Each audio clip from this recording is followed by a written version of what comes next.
The stars had always been watched. For over 15,000 years, the Galactic Assembly had observed the younger species crawling toward the light. They monitored radio signals, tracked primitive satellites, and waited with patient anticipation for each civilization to take its first real step into the cosmic family. Ambassador Kelrick stood before the massive viewing screen in the Assembly's central diplomatic station. His silver skin reflected the soft blue light of the display, and his four eyes tracked the data streaming across multiple panels.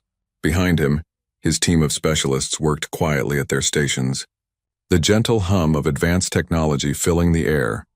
"Another beacon detection," announced Mira, a young analyst from the Deveri species. Her translucent wings fluttered with excitement. "The humans have found our marker near their Proxima Centauri system." Kelrick allowed himself a small smile. He had been doing this work for 3 centuries, welcoming 47 different species into the Assembly. Each time felt special. Each time reminded him why the Assembly existed: to guide, to protect, to unite the scattered children of the galaxy. "Prepare the welcome protocols," Kelrick said, his voice carrying the weight of experience. "Review their cultural databases. I want to understand these humans before they send their greeting message." The team moved with practiced efficiency. Within hours, they had compiled extensive reports on humanity. The species had only recently achieved faster-than-light travel, a remarkable accomplishment for a civilization barely 12,000 years old. Their home planet, Earth, was a blue and green world teeming with life and diversity. Kelrick spent days reviewing human history through their own broadcasts. He watched their entertainment, their news, their attempts to send messages into the void. Humans were creative, passionate, and intensely curious. Their radio waves had been screaming into space for over a century, full of greetings and mathematical proofs and music. "They seem eager to find others," Mira observed, reviewing a collection of human attempts at interstellar communication. "Look at this. They sent physical objects into space with messages attached. They broadcasted their location freely. These are not a cautious people," Kelrick nodded. "They will be excited to finally receive an answer. Begin preparing the cultural exchange packages. Standard protocol, mathematical greetings, universal peace symbols, invitation to join the Assembly's network." Days passed. The team waited for humanity's response to the beacon. It was standard procedure. A species would detect the beacon, recognize it as artificial, and send some form of greeting. Sometimes it took weeks as they debated internally, but the message always came. Always. On the 8th day, Mira approached Kelrick with confusion in her compound eyes. "Ambassador, we have detected no transmission from human space. No message. No signal of any kind. Perhaps they need more time," Kelrick suggested. "They are newly spacefaring. They may be uncertain how to respond." But doubt crept into his thoughts. He reviewed the human broadcasts again. These were a people who talked constantly, who sent messages to empty space for decades hoping someone would hear. Why would they suddenly go silent when someone finally answered? 2 more weeks passed. The Assembly's High Council began to take notice. Director Thoran, a massive Kregoth with thick gray skin and deep-set eyes, contacted Kelrick directly. "Ambassador, this silence is unusual," Thoran rumbled. "The humans have made no attempt to communicate. Should we send another beacon? Perhaps they did not understand the first?" Kelrick considered this carefully. "Yes, place another beacon at the edge of their home system. Make it obvious. They cannot miss it." The second beacon was deployed near humanity's asteroid belt, a clear and unmistakable sign. Its quantum signature pulsed with welcome messages in every mathematical language known to the Assembly. Surely the humans would respond now. 6 hours after deployment, the beacon vanished from sensors. "Report," Kelrick demanded, his calm finally cracking. Mira's wings had stopped moving, a sign of fear in her species. "The beacon is destroyed, Ambassador. Completely destroyed. We detected weapons fire. Some kind of kinetic projectile moving at near light speed. The humans targeted it deliberately." The operations center fell silent. Every member of the team stared at the screens in disbelief. In 15,000 years of the Assembly's existence, no species had ever responded to a greeting with violence. Some had been afraid, some had been slow to respond, but none had opened fire. "Perhaps it was an accident," someone suggested weakly. "No," Kelrick said quietly, reviewing the data. "The tracking was precise. They calculated the trajectory perfectly. They meant to destroy it. He looked at the data streams showing Earth's radio signals, still broadcasting entertainment and communication into space, as if nothing had happened, and they have sent no explanation. No apology, no message at all. The High Council convened within hours. The Grand Chamber filled with representatives from hundreds of species, all murmuring in confusion and concern. Director Thorne called the meeting to order, his deep voice silencing the crowd. "We face an unprecedented situation," Thorne announced. "A new species has demonstrated faster-than-light capability, discovered our beacons and responded with destruction and silence. We must decide how to proceed." The debate raged for hours. Some argued for patience, others for more aggressive diplomatic efforts. The humans had violated no laws. They had destroyed objects in their own space. But their silence was deeply troubling. Ambassador Velen of the Sorrenti spoke, her crystalline voice chiming through the chamber. "Perhaps we misunderstand. Perhaps silence is their way. Some species are naturally more cautious." "No," Kelrick interrupted, drawing all eyes to him. He displayed human broadcasts on the chamber's main screen. "These humans have been shouting into the void for generations. They built monuments meant to communicate with aliens. They sent physical messages on spacecraft, hoping someone would find them millions of years in the future. They are not a silent species. They chose this silence deliberately. But why?" Mira asked from her position in the analyst section. "Why would they suddenly stop talking when they finally found what they were looking for?" No one had an answer. The council voted to send Ambassador Kelrick himself to make contact. He would take a small diplomatic vessel, unarmed and broadcasting peaceful intentions on every frequency. Surely when the humans saw that living beings wished to speak with them, they would respond. Kelrick's ship, the Peaceful Approach, entered human space 3 weeks later. It broadcast continuously. "We come in peace. We mean no harm. We wish to speak with you. Please respond." The messages went out in every human language the assembly had decoded: English, Mandarin, Spanish, Arabic, and hundreds more.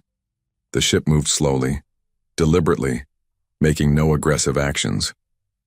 For 2 days there was no response. Kelrick and his small crew waited in the dark between stars, their ship a bright beacon of hopeful communication.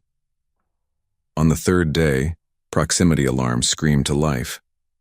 3 ships appeared from nowhere. They simply materialized from empty space, surrounding the diplomatic vessel in perfect formation. Kelrick stared at the displays in shock. The technology required for such precise, faster-than-light jumps should have been beyond humanity for decades. "Continue broadcasting peaceful intentions," Kelrick ordered, though his hands trembled slightly. "Do not activate any defensive systems." The human ships were unlike anything in the Assembly's databases. They were angular, brutal-looking things covered in what appeared to be weapons ports. No decorative elements, no artistic touches, pure function.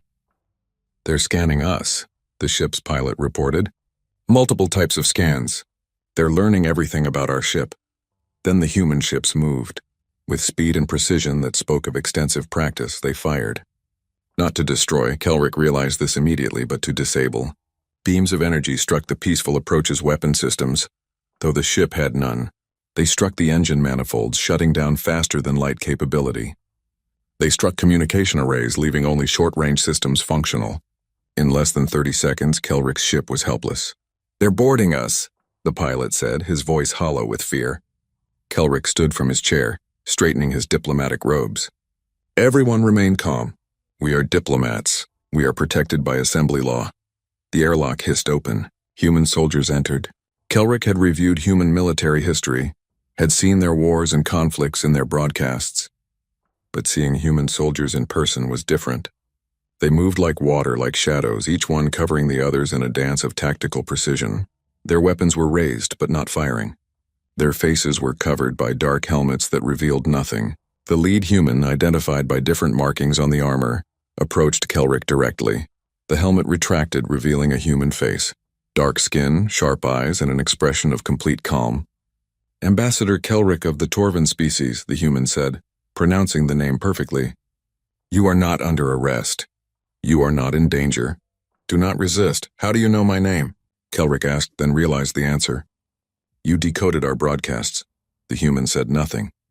The soldiers moved through the ship with frightening efficiency. gathering the crew in the central chamber. Other humans accessed the ship's computer systems, copying everything. "Please," Kelrick said, trying to maintain diplomatic composure. "We came to talk. We mean you no harm."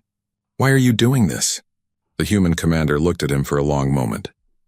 "You entered our space uninvited. You placed objects in our territory. You assumed much. We were greeting you. This is how first contact works. We have done this for 15,000 years with thousands of species. That," the human said quietly, "is part of the problem."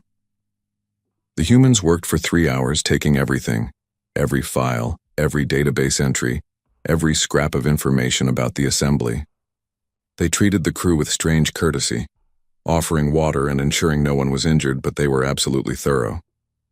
Before they left, the human commander stood before Kelrick one final time. "We are releasing you unharmed. You will leave our space immediately. You will not return. You will not send more beacons, more ships, or more messages. This is your only warning." "But we just want to talk," Kelrick pleaded. "We want to welcome you to the galactic community." The human's expression remained unreadable. "No, you want us to join your assembly. We've reviewed your protocols. We understand what you offer. We're not interested." "You don't understand." "Ambassador," the human interrupted, and for the first time Kelrick heard emotion in the voice. It was not anger. It was pity. "We understand perfectly. Now leave. Don't make us ask twice." The humans departed as efficiently as they had arrived. The Peaceful Approach's engines came back online, just enough to limp out of human space. Kelrick sat in his chair, staring at the empty displays where the human ships had vanished once again into impossible stealth. His communications officer, a young Torvan named Pellis, spoke with a shaking voice. "Ambassador, they moved like they've been fighting wars for centuries. They weren't afraid of us at all." Kelrick thought about the human soldiers, their perfect discipline, their complete confidence. He thought about their technology, advancing impossibly fast. Most of all, he thought about their silence, speaking only when necessary, revealing nothing, watching everything. "No," Kelrick said quietly. "They weren't afraid, and that terrifies me." The Peaceful Approach limped back to assembly space, carrying a message humanity never intended to send. Silence is not ignorance. Silence is not fear. Sometimes silence is the most dangerous message of all. The Assembly's Grand Council chamber had never felt so tense. 3 months had passed since Ambassador Kelrick's encounter with human forces, and the silence from Earth had only deepened. Not a single message had crossed the boundary of human space. Not one signal of greeting, of threat, or of explanation. Director Thorin stood at the center of the circular chamber, his massive form turning slowly to address the hundreds of species representatives gathered. "We must make a decision," he rumbled. "The human situation grows more concerning each day." Kelrick sat in the Torvan delegation section, his 4 eyes fixed on the data streaming across his personal display. Since returning from human space, he had done nothing but analyze every scrap of information the humans had allowed them to keep. More troubling were the things the humans had taken. Every database about assembly technology, every diplomatic protocol, every piece of information about member species and their capabilities. Ambassador Velen's crystalline voice chimed through the chamber. "Perhaps we are overreacting. One species wishes isolation. Is that not their right?" "It's not the isolation that concerns me," Kelrick replied, standing to address the council. "It's the preparation. Show them." The central display changed, showing intercepted radio transmissions from Earth. Mira, who had become Kelrick's primary analyst on human matters, had spent 3 months decoding human communications. What she found had turned concern into something approaching fear.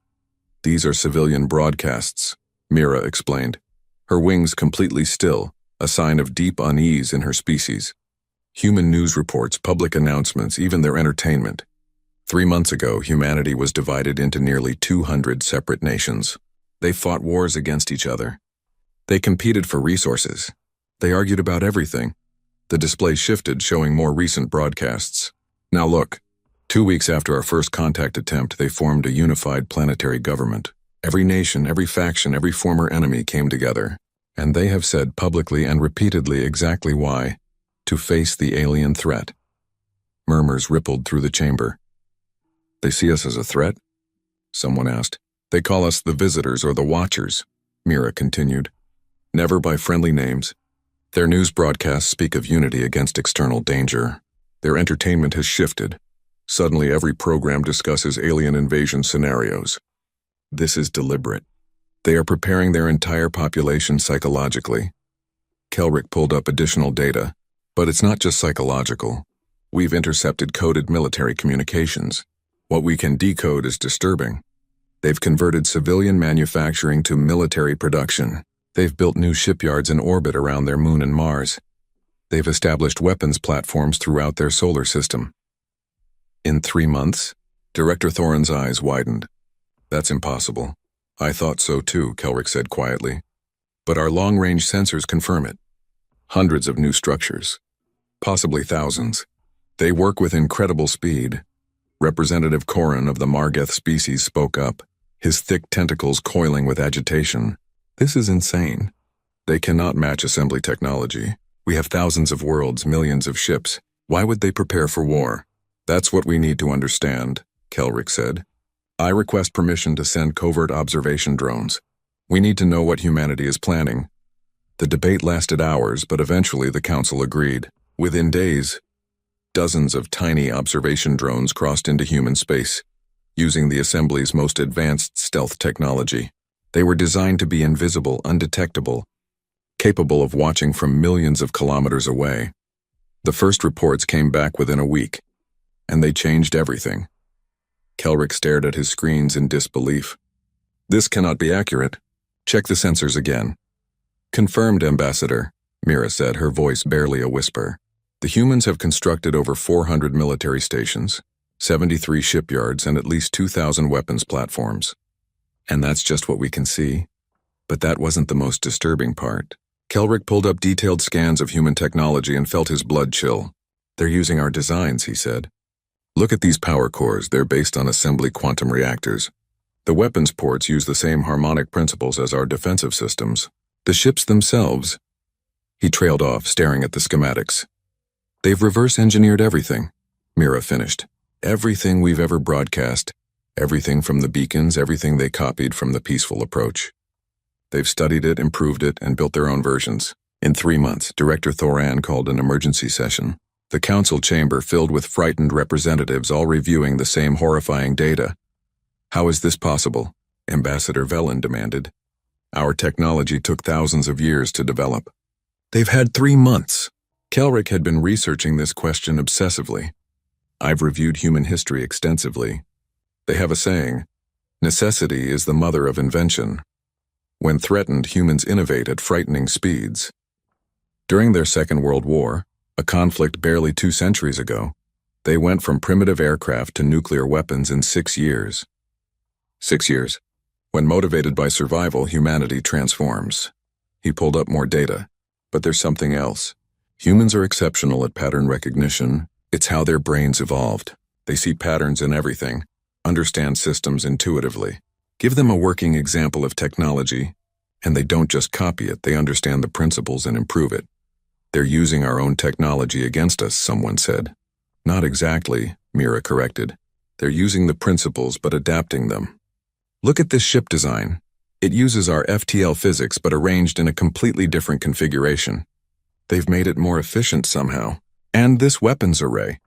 It's based on our particle beams, but they've modified the frequency modulation.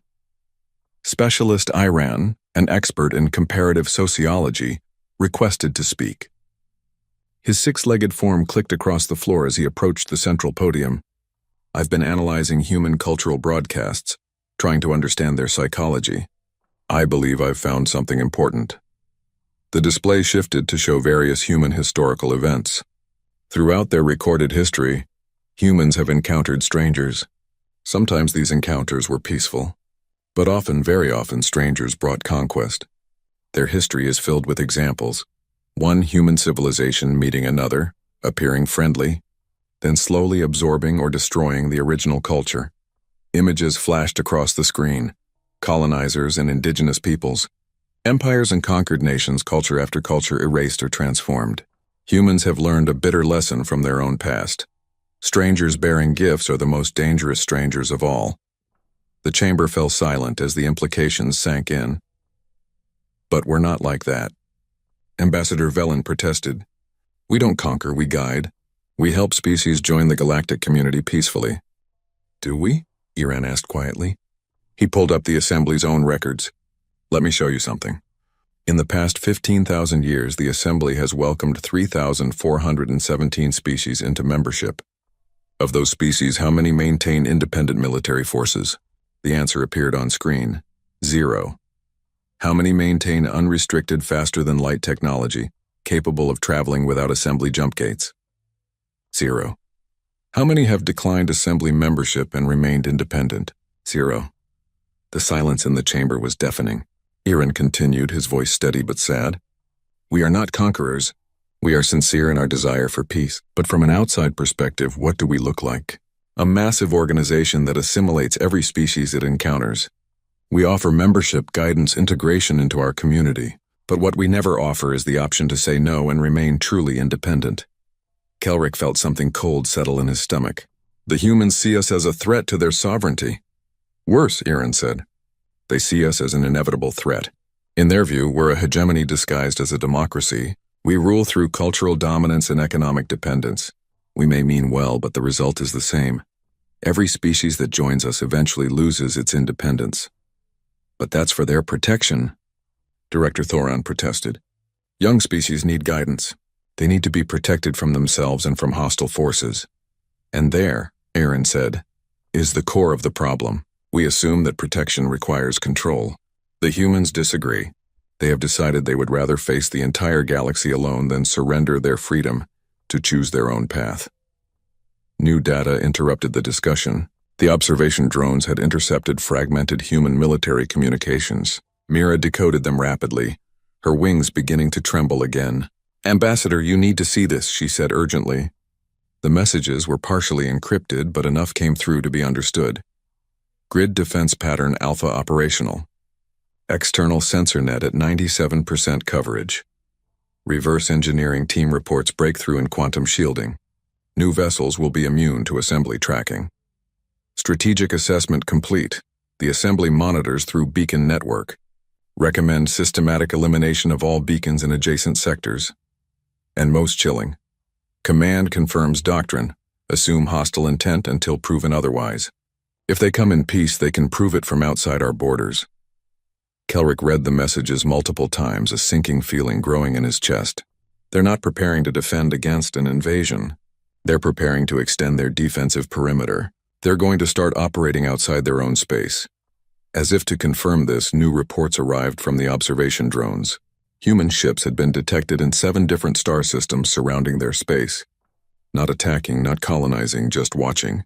Silent vessels that appeared and disappeared, clearly monitoring Assembly activity exactly as the Assembly monitored them. They're using our own tactics, Mira said. They're watching us watch them. Director Thoran's voice was grim. This is psychological warfare. Yes, Kelrick agreed. And it's working. They're showing us that they can go anywhere, see anything, and we never know they're there. They're proving that our technology is not superior enough to keep them contained. Every day, their capabilities grow. The Council debated for days. Factions formed. Those who wanted to launch a preemptive strike to neutralize the human threat. Those who wanted to offer greater concessions and better diplomatic terms. And those who wanted to simply leave humanity alone and hope they stayed in their space. But beneath all the debate, Kelrick saw a deeper truth that terrified him. He shared it with Mira in private late one night as they reviewed data. The humans haven't stopped communicating, he said quietly. We keep saying they're silent, but that's not true. Every action is a message. Destroying the beacon said, stay away. Capturing our ship said, we are capable. Building their military said, we are serious. Watching us from the shadows says, you cannot contain us. Mira's wings fluttered nervously. Then what is the message we're supposed to understand? Kelrick looked at the star map showing human space, surrounded by Assembly territory on all sides. A single species alone facing a galaxy full of civilizations, and yet humanity showed no fear, sent no pleas for help, made no attempts to negotiate. The message, Kelrick said slowly, is that humanity will not be absorbed. They will not be guided. They will not surrender their freedom no matter the cost. And if we force the issue, he trailed off, looking at the data showing humanity's impossible rate of advancement. Then they'll fight, Mira finished. Even if they lose, they'll fight. Yes, but here's what terrifies me. I'm not certain they would lose. Not anymore. In human space, the construction continued. The silence continued. And every day humanity grew stronger, more prepared, more determined. The assembly had awakened something in humanity that perhaps had always been there, the absolute refusal to kneel. The conversation continued for days as Sarah shared more insights into human thinking. She explained humanity's obsession with independence, their history of resisting empires, their fundamental distrust of anyone claiming to know what's best for them. "We've been fighting for freedom for thousands of years," Sarah said. "Against kings, against emperors, against colonial powers, against each other. The struggle for self-determination is built into human culture at every level. We would rather die free than live under someone else's guidance, no matter how benevolent." Kelrick absorbed this, and Sarah could see him beginning to understand. But she had one more piece of information to share, and it was the most dangerous. "Ambassador, there's something else you need to know," she said quietly. "Earth's silence isn't just defensive posturing. It's active strategy." She pulled up intercepted communication between Earth Military Command and their scout vessels. "While you've been watching us, we've been watching you. Human ships have mapped 17 assembly systems. We've identified major infrastructure, military installations, communication hubs. We've studied your patrol patterns and response times." Kelrick stood abruptly. "This is reconnaissance for invasion." "No," Sarah said firmly. "It's intelligence gathering for deterrence. We're showing you that we can reach anywhere, gather information, and disappear. We're proving that containment is impossible. It's psychological warfare, yes, but it serves a defensive purpose, making you too uncertain of our capabilities to risk conflict." She showed him more data, including analysis that made her stomach churn with fear. "Our military planners have war-gamed various scenarios. If the assembly attacks Earth directly, we lose. We know this, but they've calculated that we could destroy or cripple at least 40% of assembly military infrastructure before we fall. 40%, Ambassador. The economic damage would be catastrophic. It would take the assembly decades to recover." "You're threatening mutual destruction," Kelrick said, his voice hollow. "Yes, because it's the only deterrent we have that you'll respect. You won't attack us if victory costs too much, even if you'd eventually win."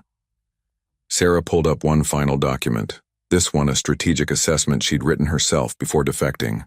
"This is my analysis of where we're heading. In 6 months, Earth will have enough military power to present a credible threat to assembly border systems. In a year, we'll be able to strike deep into assembly space. In 5 years, if this continues, humanity will be able to fight a prolonged guerrilla war that could last decades." "Why are you telling me this?" Kelrick demanded. "Why betray your own species?" "Because it doesn't have to happen," Sarah said desperately. "This whole disaster started from a misunderstanding. You approached us the way you approach every species, assuming we'd react like everyone else. But we're not like everyone else. We have our own trauma, our own history, our own way of seeing the universe." She stood, moving closer to Kelrick despite her fear. "You can stop this. Go back to the assembly and make them understand. Humanity doesn't want to fight you. We just want to be left alone to make our own choices. Treat us as equals, not as children to be guided. Respect our sovereignty, absolutely. Give us space to breathe." "And if we do this?" Kelrick asked. "What guarantee do we have that humanity won't attack anyway?" Sarah smiled sadly. "None. Just as we have no guarantee the assembly won't eventually try to force us to join. That's the fundamental problem. Trust has to be earned, and neither side has earned it yet." She pulled up one more piece of data, this one showing the rate of human technological advancement. "But I can tell you this. Every day you wait, every day this standoff continues, humanity gets stronger. Our engineers are reverse engineering assembly technology faster than your experts thought possible. Our scientists are making breakthroughs. Our industry is mobilizing like never before." The graph showed an exponential curve that made Kelrick's eyes widen. "In 10 years, if we keep advancing at this rate, we might match assembly technology. In 20, we might exceed it in certain areas. Humans innovate fastest when threatened, Ambassador. You've given us the threat of a lifetime." Kelrick stared at the projections, and Sarah could see the calculations running behind his eyes. "You're saying that time is not on the assembly's side." "Exactly. If you're going to fight us, do it now while you have overwhelming advantage. But if you're going to make peace, do it now before both sides are too militarized to step back." She moved to the viewport. looking out at the stars. When I was a child, I dreamed of meeting aliens. I imagined it would be wonderful, sharing knowledge, learning about the universe, making friends across the cosmos. Instead, we're preparing for war with people who genuinely mean us no harm. It's insane, it's tragic, and it's preventable. Turning back to Kelrick, Sarah said, I risked my life to come here and tell you this. Humanity will negotiate, but only from a position of equality. Offer us membership in the Assembly as subordinates and we'll refuse and keep building weapons. Offer us partnership as equals, with full sovereignty and independence, and we'll listen. The Assembly has never had equal partners, Kelrick said. Only members and observers. Then maybe it's time to create a new category, Sarah suggested, or accept that humanity will forge its own path, with or without Assembly approval. Kelrick took Sarah's information back to the Assembly, along with his own recommendations. The High Council received the intelligence with shock and dismay. The data Sarah provided confirmed their worst fears. Humanity was advancing faster than projected, understood Assembly weaknesses better than expected, and was absolutely committed to maintaining independence at any cost. But Sarah had also provided something else, a path forward, a way to de-escalate. The question was whether the Assembly had the wisdom to take it. The Assembly's High Council chamber had never been so divided. For 3 days, they had debated Sarah Chen's information, argued over projections and strategies, and watched their unity crumble under the weight of fear and uncertainty. Director Thoran stood at the center, his massive form showing signs of stress. His gray skin had darkened, a biological response to sustained anxiety in his species. Around him, representatives shouted, argued, and demanded action. We must strike now, bellowed Representative Corin, his tentacles coiling aggressively. Every day we wait, the humans grow stronger. Dr. Chen's data proves it. They're reverse engineering our technology at impossible speeds. In a year, they'll be too powerful to contain without massive casualties. Contain? Ambassador Velen's crystalline voice cut through the noise with sharp clarity. Listen to yourself. When did we become an organization that contains species? We are supposed to welcome them, not imprison them. This is different, Corin shot back. The humans have made themselves a threat. They've militarized their entire civilization. They've rejected every peaceful overture. They're planning for war with us. Kelrick stood, his 4 eyes scanning the chamber. They're planning for war because we gave them reason to. Dr. Chen made that clear. We approach them the same way we've approached 3,000 other species, never considering that humanity might have different needs, different fears, different history. So we're to blame for their aggression? Someone called out. Yes, Kelrick said firmly. We are, not for malice, but for arrogance. We assumed our way was the only way. We assumed that what worked for 3,000 species would work for the 3,001st. We were wrong. Mira, now recognized as the Assembly's primary human expert, projected new data across the chamber's displays. I've spent the last week analyzing everything we know about humanity, including Dr. Chen's defection itself.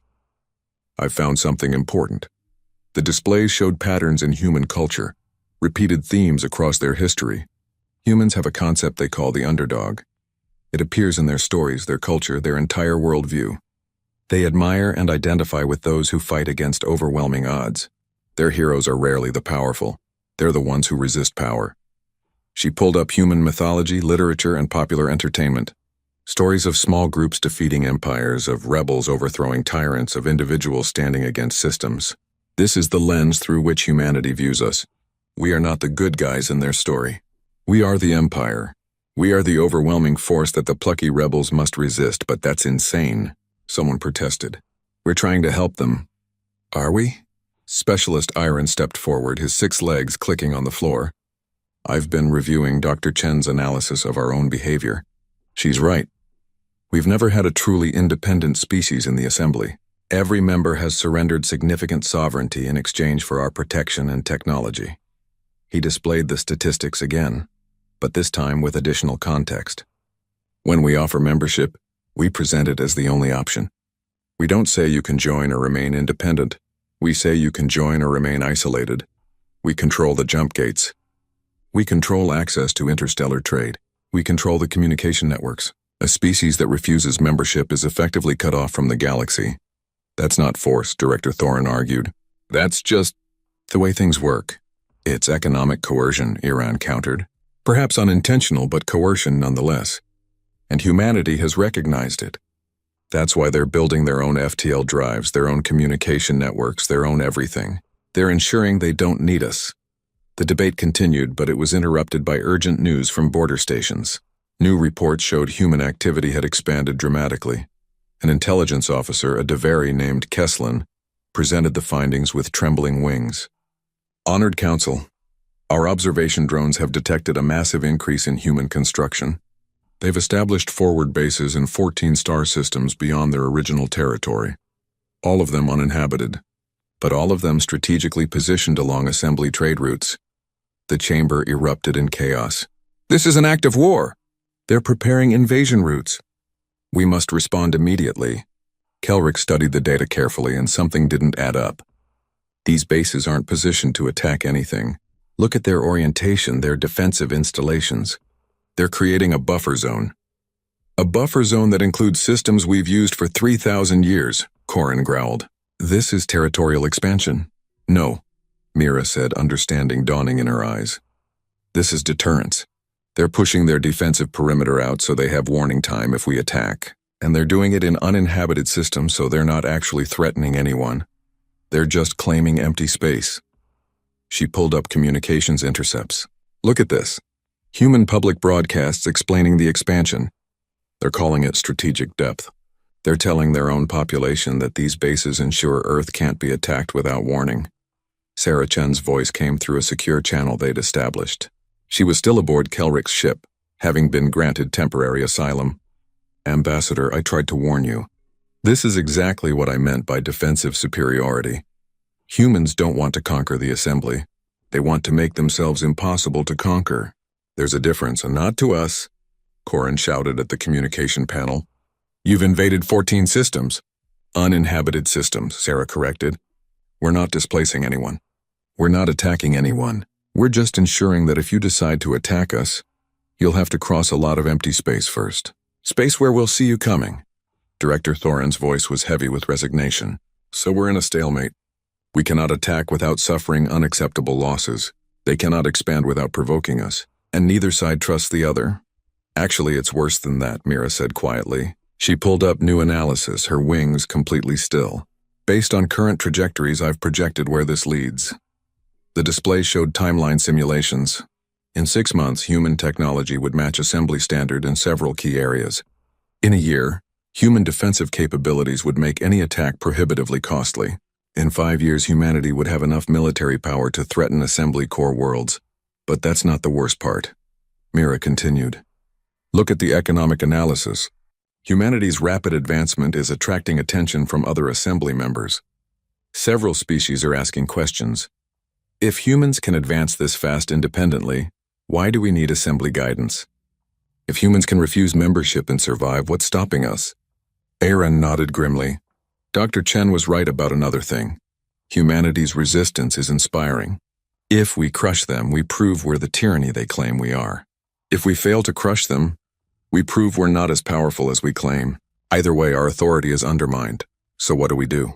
Thorin asked, and for the first time he sounded lost. The debate raged for days more. Hardliners demanded military action. Peacekeepers begged for more diplomatic efforts. And a growing faction suggested withdrawal, simply leaving humanity alone and hoping they stayed contained.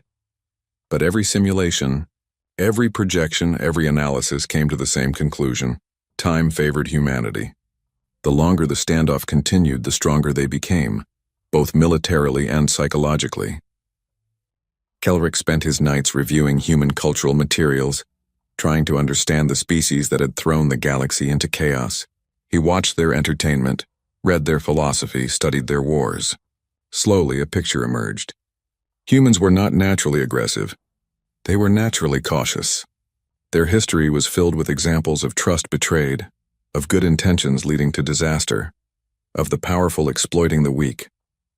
They had learned through painful experience that independence was worth any cost. But there was something else, too.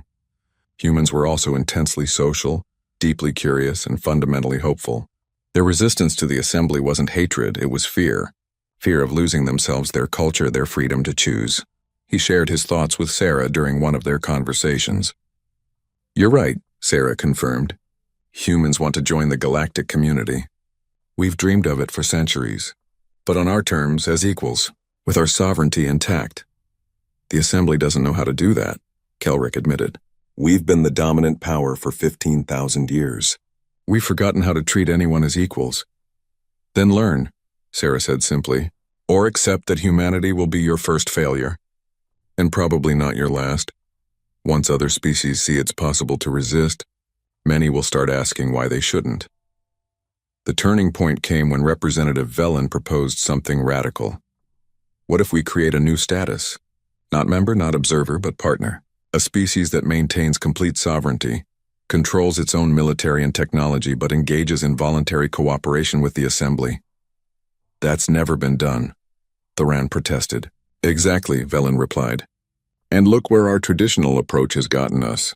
We're on the brink of war with a species that represents no threat to us beyond our own pride." The proposal split the council. Some saw it as wisdom. Others saw it as weakness.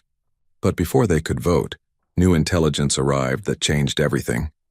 Kesslin burst into the chamber, his wings beating frantically. "Honored Council, the humans are broadcasting a message to everyone." The central display activated, showing a transmission being received simultaneously by every Assembly member world, every station, every ship.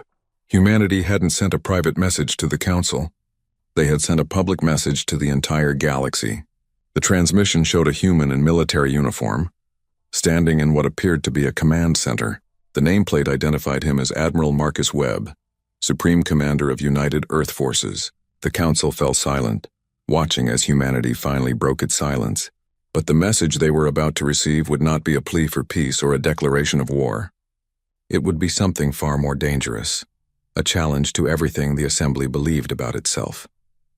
Admiral Webb began to speak, and his words would echo across the galaxy for generations. Admiral Marcus Webb looked directly into the camera, his expression calm and measured. Behind him, the command center of Earth's orbital defense station hummed with activity. Every screen showed different star systems. Every console monitored different aspects of humanity's expanding defensive network. He wore a simple military uniform. No decorations, no insignia beyond his rank. His hair was gray, his face lined with years of experience. He looked like what he was, a soldier who had seen too much war and wanted no more of it, but who would fight if necessary. The transmission reached every corner of Assembly space simultaneously.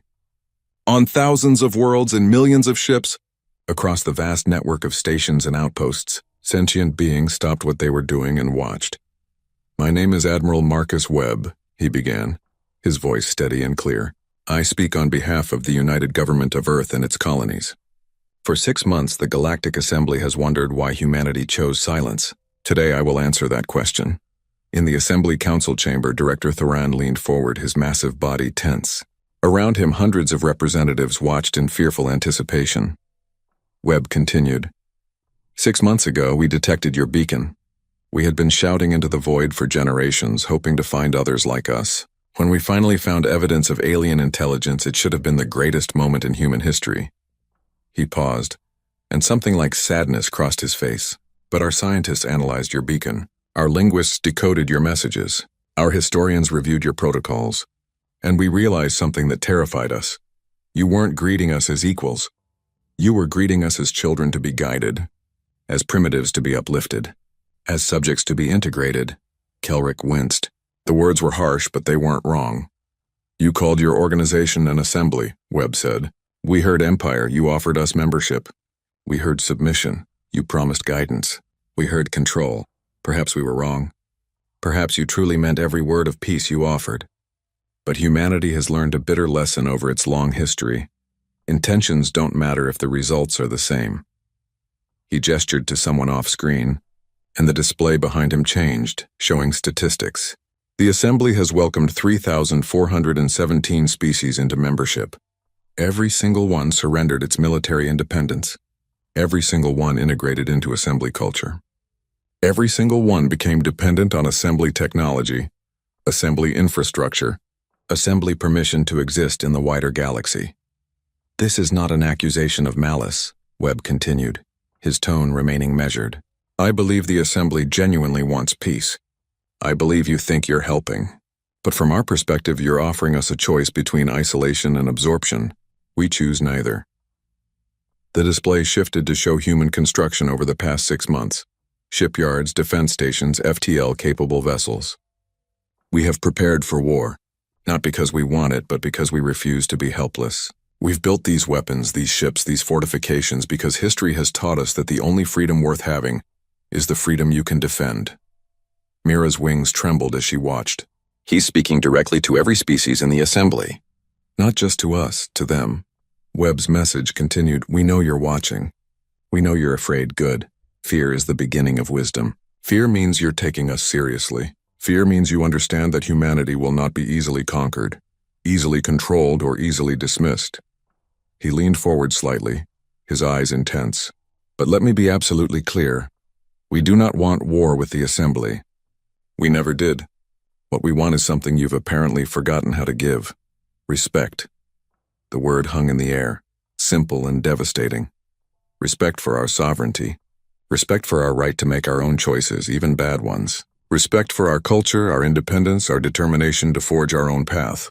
You've spent 15,000 years being the guardians of the galaxy. Perhaps it's time to consider that not everyone needs a guardian. Director Thorin's voice was barely a whisper. He's challenging our entire purpose. Webb pulled up more data showing Assembly member species. I'm not just talking to the Assembly's leaders. I'm talking to every species listening to this transmission. Ask yourselves, when did you last make a decision without Assembly approval? When did you last develop technology independently? When did you last tell the Assembly no and have that answer respected? In the chamber, Kelrick saw representatives shifting uncomfortably. Webb was striking at the heart of the Assembly's legitimacy, and doing it publicly where every member species could hear. Humanity offers an alternative, Webb said. Not conquest, not rivalry, partnership. We're willing to engage with the Assembly and its members as equals. We'll share technology through voluntary exchange, not mandatory integration. We'll cooperate on mutual interests without surrendering our independence. We'll prove that species can work together without one dominating the others. He paused, letting that sink in. But this requires the Assembly to accept something it has never accepted before, our right to say no.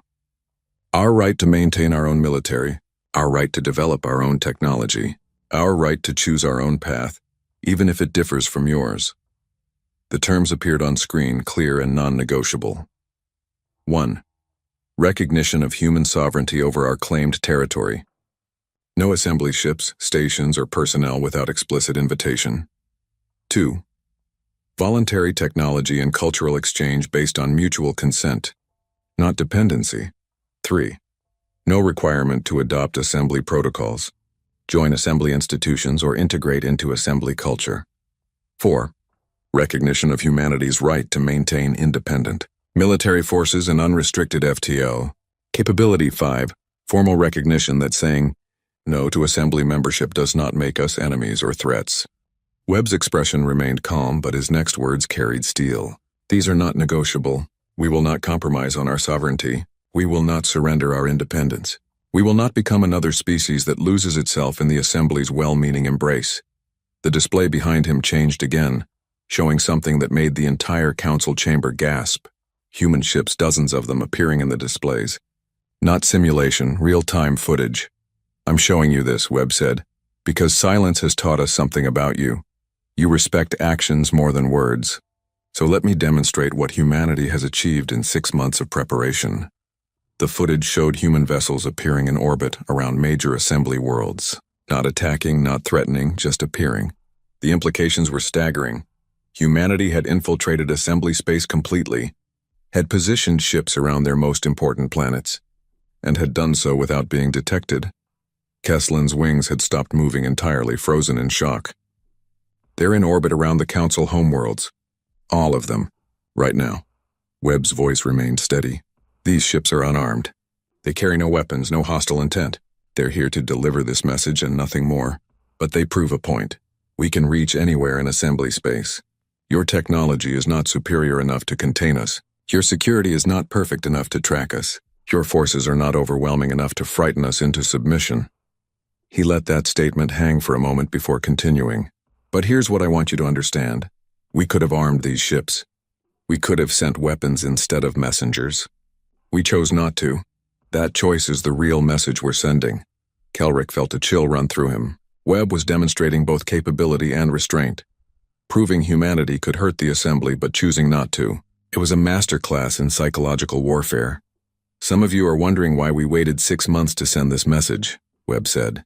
Why we chose silence over communication. Let me explain. We were listening. Every beacon you sent, every diplomatic overture, every observation drone you thought was hidden, we were studying you. Learning about you. Understanding how you think. Silence is not ignorance. Silence is not fear. Silence is strategy. While you worried about what we might do, we learned what you actually do. While you debated about how to respond to us, we prepared for every possible response. Silence gave us time to understand you better than you understand yourselves. Sarah Chen, watching from Kelrick's ship, felt tears on her face. Webb was saying everything she'd tried to explain, but with the authority and platform she'd lacked. Webb's tone softened slightly. But here's the truth that all the silence and preparation comes down to. We want to be part of the galactic community. We want to share ideas, exchange culture, learn from thousands of civilizations. We dreamed of this for centuries. We built monuments hoping to be found. We sent messages into the void begging for an answer. But we will not trade our freedom for acceptance. We will not surrender our sovereignty for security. We will not become dependents pretending to be partners.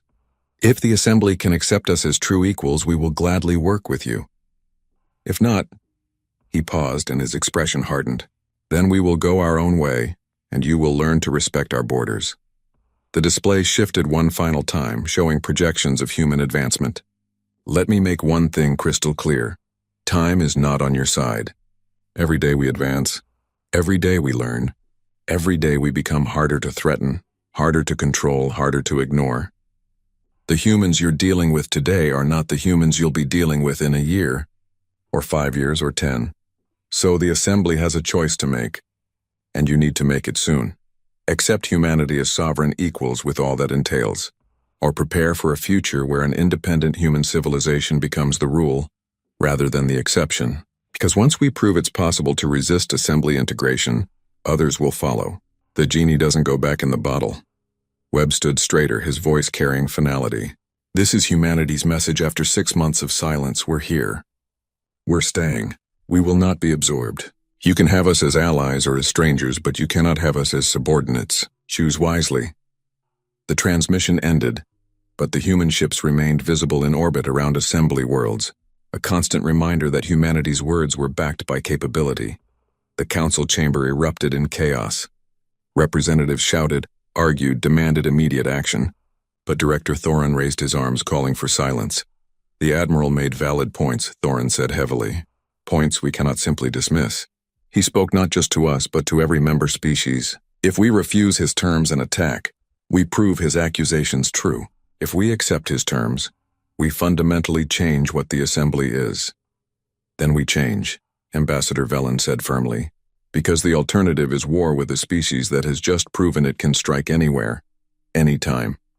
And even if we win, which is no longer certain, we'll prove to every watching species that the Assembly is exactly what humanity claims, a benevolent tyranny. The debate continued for hours, but the outcome was inevitable. Webb's message had changed the calculation completely. He had turned the situation from a bilateral negotiation into a public referendum on the Assembly's very nature. Finally, after 3 days of intense discussion, the Assembly voted. The margin was narrow, but it passed. Humanity would be recognized as an independent sovereign power, the first of its kind in Assembly history. The formal response was drafted carefully, acknowledging humanity's terms while maintaining Assembly dignity. But everyone knew the real message. The Assembly had blinked first. 10 years later, Ambassador Kelrick stood in the same chamber, but much had changed. Humanity had established diplomatic relations with dozens of species individually, always as equals, never as dependents. Trade flowed freely, but on human terms. Voluntary exchange, not systematic integration. More importantly, 3 other species had followed humanity's example. demanding renegotiation of their assembly membership terms. The assembly had agreed, creating a new category, partner species, independent, sovereign, free to cooperate or not as they chose. Kelrick met with Sarah Chen, who had been granted asylum and now worked as a liaison between humanity and the assembly. They stood before a viewing screen showing the busy space lanes between human and assembly territory. "You were right," Kelrick admitted. "About everything. We weren't conquerors, but we were controlling. We meant well, but intentions aren't enough." Sarah smiled. "And you've changed. That matters too. The assembly today is different from the assembly that found our beacon. Because humanity forced us to change," Kelrick said. "Webb's message didn't just challenge us, it changed us. Other species started asking questions we couldn't answer. We had to evolve or become irrelevant." He turned to look at her directly. "I spent months being angry about that. Angry that humans wouldn't just accept our help. Angry that you made us question everything. But now I'm grateful. You saved us from ourselves." "We saved ourselves," Sarah corrected gently. "But we gave you the opportunity to save yourselves too. That's what real partnership looks like." They watched the ships passing between human and assembly space, carrying goods, ideas, people. Not integration, but interaction. Not absorption, but exchange. Not dominance, but respect. "Do you know what the real lesson was?" Kelrick asked. "Webb said it in his speech, but I didn't understand it then. Silence speaks louder than words. Humanity taught us that the most important message isn't what you say. It's what you do when you have the power to destroy, but choose not to. We had ships in orbit around your most important worlds." Sarah agreed. "Unarmed, but capable of carrying weapons. We could have struck first, tried to cripple you before you could respond, but we didn't. Because humanity wanted peace, not victory," Kelrick said. "You wanted respect, not conquest. You proved it by showing restraint when you could have shown force. That's the message that changed everything." Sarah looked out at the stars, thinking about the long road that had brought them here. From silence to understanding, from fear to respect, from the brink of war to this cautious but real peace. "You know what I think about sometimes," she said. "What would have happened if we'd just responded to that first beacon with a friendly hello? If we'd trusted you, integrated into the assembly, given up our independence? We'd have lost ourselves, maybe slowly, maybe kindly, but we'd have lost what makes us human. And the assembly would have lost the chance to become something better." Kelrick added, "Sometimes the best thing a friend can do is refuse to let you make their choices for them." They stood in comfortable silence, watching the future unfold between the stars. Humanity had waited for a message of welcome and heard a threat. The assembly had waited for a message of greeting and heard nothing. But in that silence, both sides had found something more valuable than easy friendship. Mutual respect earned through strength, tempered by restraint, and confirmed by choice. The galaxy had learned a new lesson, one that would echo through the ages. Sometimes silence is not empty. Sometimes it's full of meaning, pregnant with possibility, waiting for the right moment to speak. And when humanity finally spoke after 6 months of carefully chosen silence, their message changed the galaxy forever. Not through conquest, but through the simple revolutionary act of saying no, and making it stick.